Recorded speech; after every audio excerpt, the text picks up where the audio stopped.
action. There is loss and damage caused by climate change and by the effects of climate change.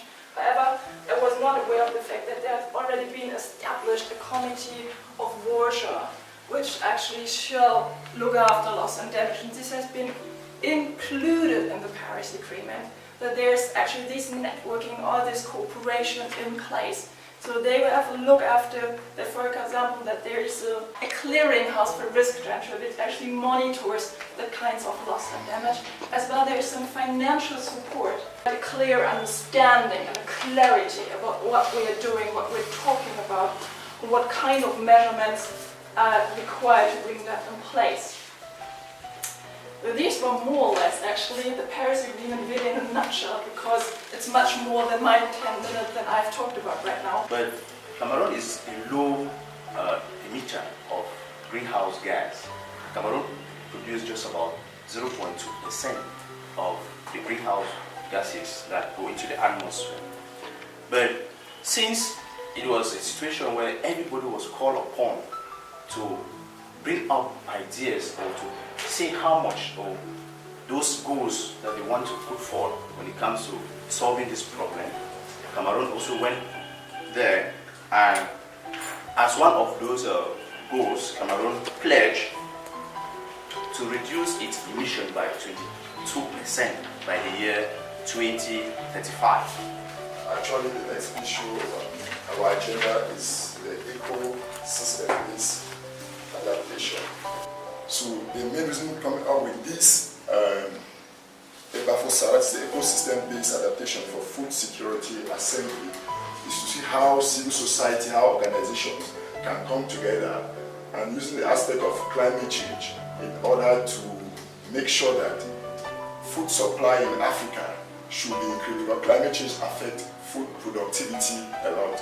What I want to talk to you about is the national platform for RED and climate change, because that is a structure which is part of Cameroon's effort towards the fight against climate change. The local people have development needs. Now, if they are going to forgo their development needs, what is the value of trees for them? The value is when the tree is kept. Now, if they are going to have programs where they give value to standing volumes of trees, which then will sequestrate the carbon, then there has to be some compensation. So the RED mechanism is there in order to finance projects. Once more, good morning everybody. I am Mrs. Icenecdev. I'm Chief of Service for Information Sensitization and Documentation at the Regional Delegation Environment, Protection of Nature and Sustainable Development. I'm going to talk on wetlands. We know that Wetlands Day is coming up next week. The theme for this year's Wetlands Day is Wetlands for Our Future, Sustainable Livelihoods. I'm called Fongo Eric, the coordinator of Icenecdev, the International Center for Environmental Education and Community Development.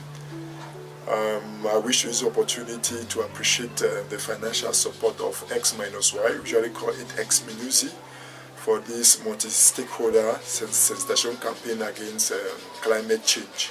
We invited the stakeholders, the government, the private sectors, companies and civil society organizations to increase the global awareness on climate change, and also to involve them in the international solidarity for the fight against climate change.